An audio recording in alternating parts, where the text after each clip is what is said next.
এইখিনিতে এটা ডাঙৰ আপডেট আহিছে যিসকল ব্যক্তিয়ে গ্ৰেজুৱেট টিচাৰ আৰু পোষ্ট গ্ৰেজুৱেট টিচাৰৰ বাবে এপ্লাই কৰিছিল আৰু তেওঁলোকে 19 জানুৱাৰী তাৰিখে পৰীক্ষাত বহিছিল আৰু তেওঁলোকৰ যি ৰিজাল্ট সেই ৰিজাল্টৰ মাৰ্কছ কিমান পাইছে সেই পোষ্ট গ্ৰেজুৱেট টিচাৰৰ মাৰ্ক এভেইলেবল হ'ব 30 তাৰিখে 11টা বজাত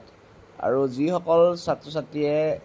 এই পৰীক্ষা দিছিলে সেইসকল ছাত্ৰ ছাত্ৰীয়ে তেওঁলোকৰ এপ্লিকেশ্যন নাম্বাৰ আৰু পাছৱৰ্ড দি তেওঁলোকে সেই মাৰ্কছটো চাব পাৰিব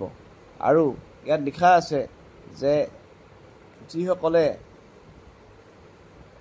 ক্লিয়াৰ কৰিব তেওঁলোকে কি পাব তেওঁলোকে পাব এখন এডমিট কাৰ্ড পাব সেই এডমিট কাৰ্ডৰ জৰিয়তে তেওঁলোকে ভেৰিফিকেশ্যন কৰিব আৰু অলপতে হোৱা এটা মিটিঙত এইটো কথা উল্লেখ কৰিছে যে এইবাৰ যিটো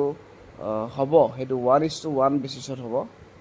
আপোনালোকে দেখিছে ইয়াত দিয়া আছে যে 1:1 বেচিছত ৰিজাল্ট পাব্লিছ কৰা হ'ব আৰু প্ৰথমতে পোষ্ট গ্ৰেজুৱেট টিচাৰৰ মাৰ্কবিলাক